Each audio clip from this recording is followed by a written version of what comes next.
अनुरोध करूंगा आए हमें संबोधित करेंगे श्री जर्नैल सिंह जी, प्लीज मंच पे आए, हमें संबोधित करेंगे। जोरदार तालियों से स्वागत है।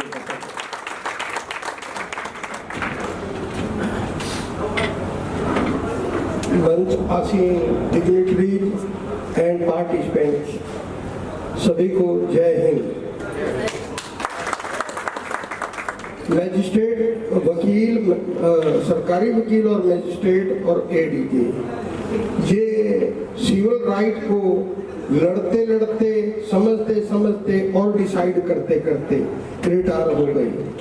आज मुझे नया टॉपिक दिया कि मानवाधिकार का जो ह्यूमन राइट है, अभी तक तो सिविल राइट के बीच में फंसे थे, अब आपके ह्यूमन राइट के बीच में आज मैं पहली बार आपके यहाँ आया हूँ, तो मुझे बड़ा अच्छा लगता है। ऐसे लगता है कि भी जैसे न्यू अपॉइंटमेंट हुई है दोबारा। गुप्ता जी ने बताया कि भी रिटायर मत समझो, जो भी रिटायरी बंदे हैं मैं उनको कहना चाहता हूँ, जो साइंस के मुताबिक कीड़े के जीवन की 4 अवस्थाएं होती हैं, अंडा, लार्वा, प्यूपा और पूरा कीड़ा। जब हम रिटायर होते हैं तो हम वो पूरा कीड़ा अपना लाइफ फ्री जीने के लिए होते हैं, उसको रिटायर गवर्नमेंट ने रिटायर किए हैं, उन्होंने पेंशन दी है, लेकिन हम रिटायर नहीं हुए हैं। अब दोबारा अपॉइंटमेंट हुई है आपके साथ काम करने की। तो जब धानिया साहब ने मुझे कहा कि भाई आपने आना है, तो मैंने कहा भी मुझे ह्यूमन राइट मैंने पढ़ा ही नहीं है, तो कैसे बोलूँगा। एक जज से एक्सेप्टेशन थोड़ी है कि भी वो रॉ हैंडेड आए, तो कहा नहीं जी बस आप आ जाना, जैसे भी आ जाना। तो मैंने कहा भी आ जाऊंगा। जब मैं जुडिशरी के पेपर देते थे तो एक ऐसे आया, ऐसे में था civil and right of a civil citizen, जो भारत के नागरिक के। तो एडवोकेट जो पेपर देते थे वो सारे लिखते कि मैंने सारे कॉन्स्टिट्यूशन को लिख दिया। तो मैंने उनसे पूछा भी एक बात बताओ, क्या वकील ही एक सिटीजन होता है, कोई और दूसरा बंदा नहीं होता? तो सारे बंदे कहने लगे कि ठीक है, इसमें बात तो ठीक है।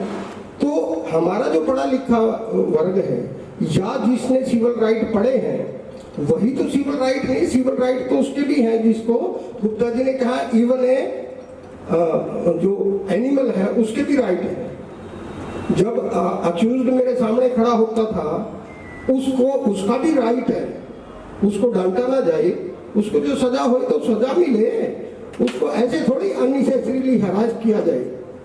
तो सबके civil right as well as human right है, सबके हैं। तो अनपढ़ होना या पढ़ा लिखा होना वो अलग बात है। आज मुझे मैं तो सोचा एक्ट ही दिया है, जब हमें ये डिस्ट्रीब्यूट किया भी एक्ट ही दे दिया, चलो अब तो पढ़ लूंगा, लेकिन ये डायरी है, अब नंबर है सब। चलो आप वो डॉक्टर साहब बैठे, मैंने कहा आपका नंबर तो है नहीं, जो यहाँ की सबसे बड़ी चीज हो उन्हीं का नंबर नहीं था। फिर मैंने कहा लिख दो। तो टाइम टू टाइम उनसे गाइडलाइन लेते रहेंगे, और जो अभी ने बताया था कि आप ये हमारे काम हैं, ये काम है, तो वो सारे काम करते हुए काम करने की जरूरत है। और कुछ हमारी कमियां हैं, गुप्ता साहब ने बताई है कि भी संस्कार बदल गए हैं, गांव वाले अच्छे लड़के हैं, अच्छे होते हैं। मैं अभी भी गांव में रहता हूँ, वो मैंने अपने लड़की की शादी करी तो वो उसकी सास पिंड वाले बोल देती थोड़ी देर बाद में। तो मैंने उसको कहा कि भी मैं दिल्ली में भी शॉपिंग करने जाते थे, फरीदाबाद भी रहा हूँ, हिसार भी रहा हूँ, और सभी अच्छे अच्छे शहरों में रहा हूँ। पिंड वाले ऐसे नहीं होते कि उनको पता नहीं है।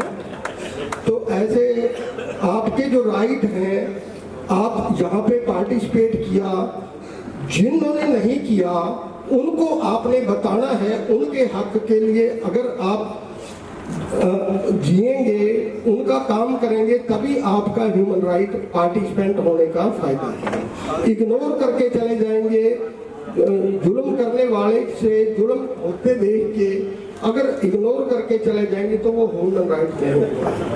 मेरे नाम। ठीक है जी, इन सभी शब्दों के साथ और भी बोलने वाले हैं। अभी तक किसी ने ये तो कहानी भी बैठ जा, तो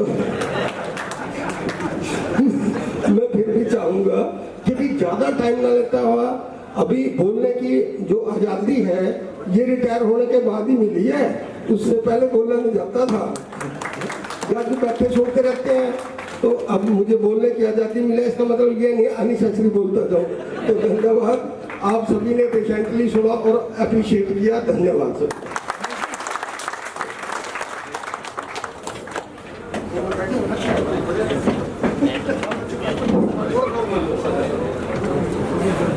एज एडीजे रिटायर होने के बाद जब मैं चेयरमैन परमानेंट लोक अदालत के लिए गया, हाई कोर्ट के जज साहब ने पूछा एक्ट पढ़ के आए हो?